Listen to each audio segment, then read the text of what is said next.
Here then are other deals the country has signed with other specific countries. Let's just give you information on the same. So this is in no particular order really, but Kenya-Barbados trade deal, which happened in November last year, 2021. And of course, we saw the Kenya-United Arab Emirates, UAE trade deal that happened just yesterday. Of course, Kenya-DRC trade deal. Kenya is making inroads into that virgin market of 90 million people. Of course, there is also a controversial diplomatic spat that is happening right now following the comments made by the Deputy President. Of course, we have seen him apologize and the like. But then let's look at others. The US-Kenya Free Trade Agreement in July 2020. Of course, the United States and Kenya entered a trade deal. Then there was another on the Kenya-US Commercial Memorandum of Understanding MOU of June 2018, the Africa Continental Free Trade Agreement, and of course the Free Trade Area after January 2021, in which 50 countries signed, 36 countries ratified, and of course the AFTA has been happening for the last 1 year, has its own fair share of challenges. We'll talk about that also. Kenya-UK trade deal of December 2020. That is just some of them, in no particular order really.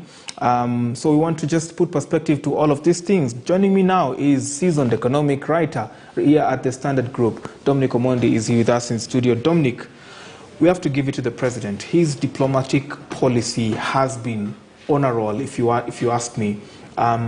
How do you rate the president's diplomatic policy and, of course, approach towards reaching out to other countries that were seen as not really conventional in doing business with Kenya? I mean, look at Barbados coming on board.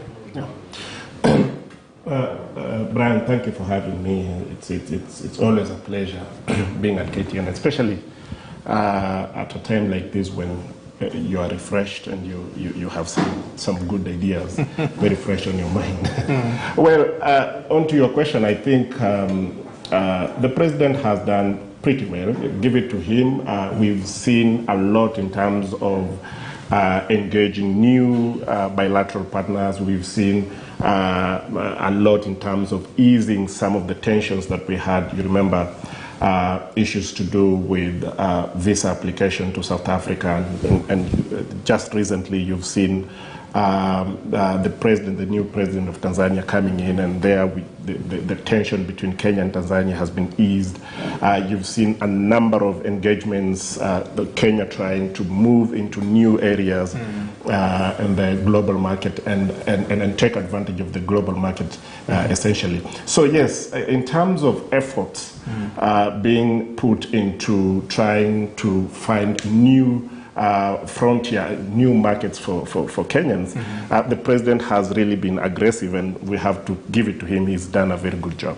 Do you think the effect of signing these trade deals is cascading down to the small and medium enterprises down in Kirinyaga, down in Kajiado and the like? Well, having said that, they've done a lot in terms of coming up with all these trade deals, trade agreements, bilateral, multilateral, and all that. Where the rubber meets the road is in terms of implementation and actualizing some of these trade deals. And to be sincere, where I stand, we haven't seen so much in terms of small businesses making incursions into some of these markets, even as near as Uganda, Rwanda, Tanzania, and all that, what you call the East African community. We haven't been able to take advantage of that.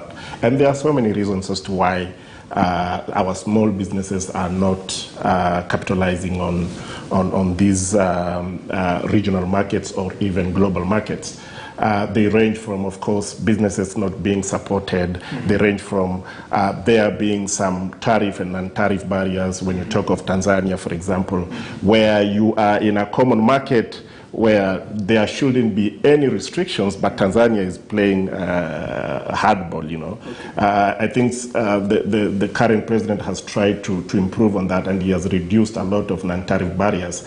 But the difficult issue, the issue here is whether our businesses here are really being incentivized in terms of taxes, in terms of reducing their cost of production, and in terms of just being aware of the existence of some of these markets. That is not happening. And that's why, you know, we are being beaten in these markets by countries such as China and all that. Of course, we know China is big. Sure. Yeah. From your statement, I'm reading, and of course, you preempted my next question, which is what do we need to do? But from your statement, I'm reading incentivization of some of these services, predictable tax environment, Yes. and of course, information that this is what we have done to open up a market like DRC for you guys, and this is how you can access it. What else can be done to increase the outreach? Well, one of the things is that the government needs to be very aggressive in terms of trying to locate some of the markets. You have something like the Chamber of Commerce in those countries and the Chamber of Commerce in our country, trying to work together and finding a market for both countries, for our businesses to, for example, get into DRC, our businesses to get into UK and all that.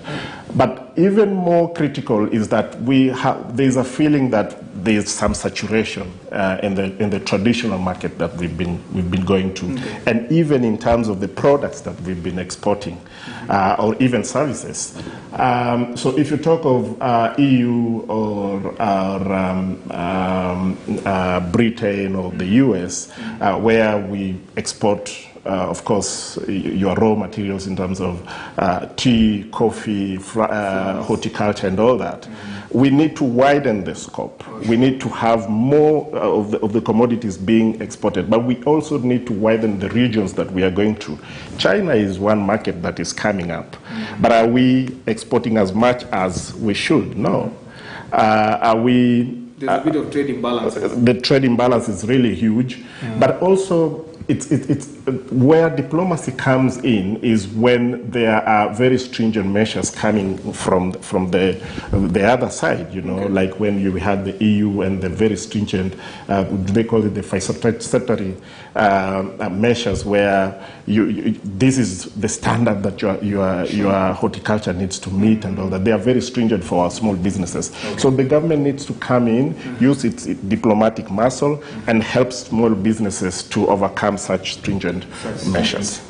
Dominic, many thanks for your company today. We have been speaking to Dominic Omondi, who is a seasoned writer of the Standard newspaper, right here talking about how your business, your small and medium enterprise can actually get market in some of these trade deals that are being made by Kenya with other countries. And of course, that's where we end it right here on Business Cafe. Many thanks for your invaluable company. Up next is News Center. I'm Brian Jojo Tieno. Let's link up tomorrow, same place, same time. God bless.